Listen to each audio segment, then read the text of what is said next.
부식과 흙, 광물질이 섞여 있는 층, 신토층과 안반층 등이 그것인데요.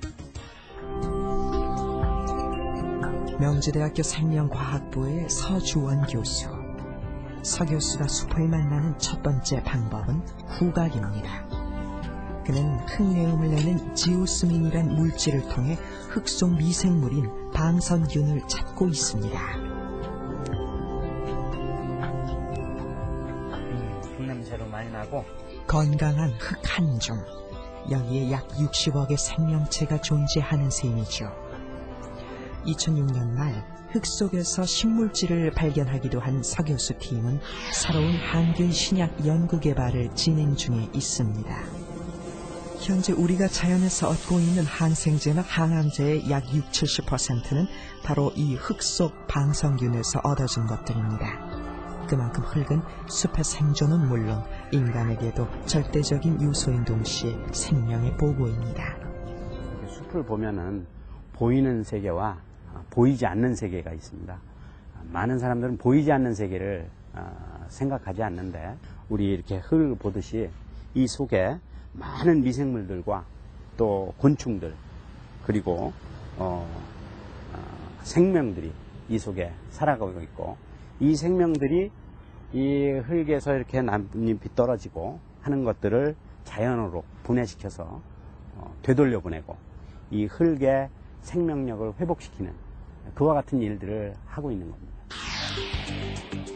오늘날 숲의 또 다른 기능 하나가 세상 주목받고 있습니다. 사람의 건강을 이롭게 한다는 연구 결과가 속속 발표되면서 대체의학으로서의 건강과 치유 기능이 하나둘 과학적으로 입증되고 있는 것입니다. 국내에서도 올 하반기 본격적인 치유의 숲 운영을 앞두고 있는데요. 제작진은 남녀 직장인들을 대상으로 실제 숲의 치유 효과를 알아보기로 했습니다. 검사 측정에 앞서 사전 설문조사를 통해 우울증이나 불안장애 등 정신장애 여부를 확인해 보았습니다. 인간의 뇌엔 약 140억 개의 뇌신경세포가 시냅스로 결합된 네트워크를 이루고 있습니다.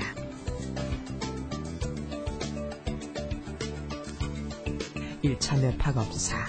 본격적인 숲 체험에 앞서 직장 생활에서 쌓인 스트레스와 도착 직후 상태를 알아보았습니다.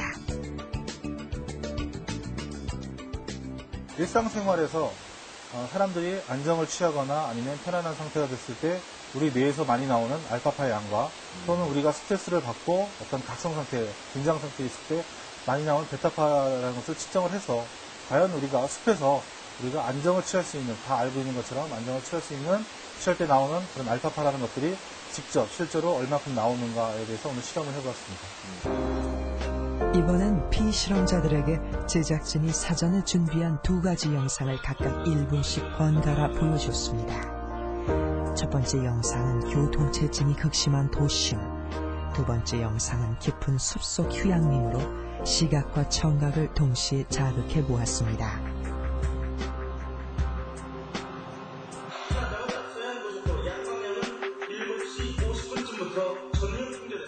이번엔 알파파의 발생량에 어떤 변화가 생겼을까요?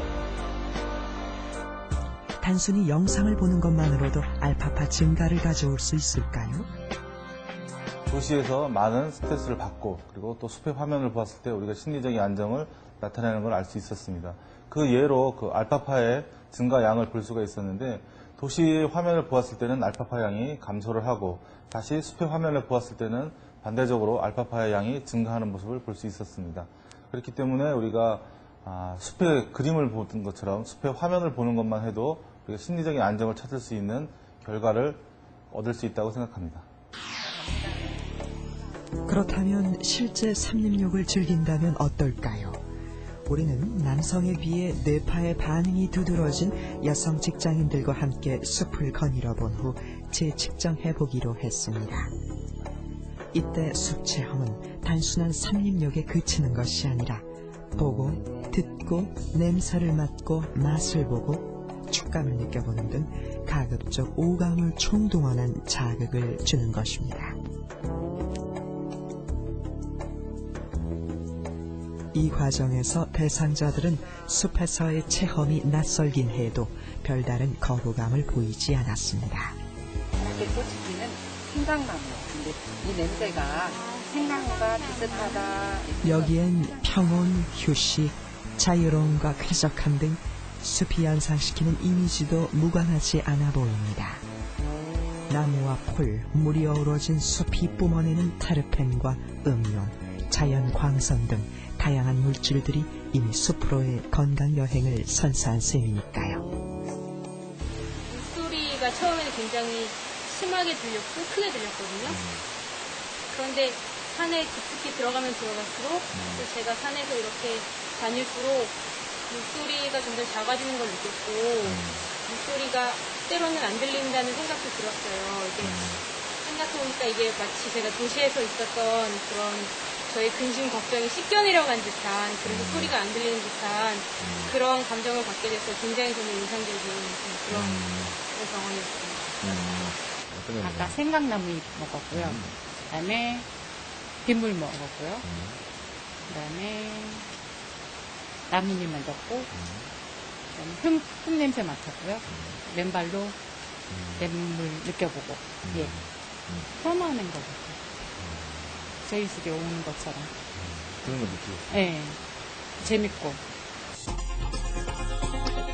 숲 체험 전후를 비교해본 결과 두 사람 모두 알파파가 눈에 띄게 증가한 것을 확인할 수 있습니다. 숲이 만병통치라고 할 수가 없습니다. 하지만 만병에, 모든 병에 우리가 이겨내려고 하면 몸의 면역력이 좋아져야 되죠. 근데 우리 몸에 있는 모든 면역력을 증가시킬 수 있는 기능을 숲이 충분히 갖고 있다고 볼 수가 있겠습니다. 숲의 과학적 효능과 가치에도 불구하고 도시가 현대화 산업화되면서 초록 숲은 아파트와 회색 콘크리트 빌딩 숲에 밀려나 버렸습니다. 실제로 서울 도심에서 숲을 찾아보기란 사막에서 오아시스를 만나는 것만큼이나 쉽지 않아 보입니다. 사실은 이제 처음에는 뭐 도시 숲을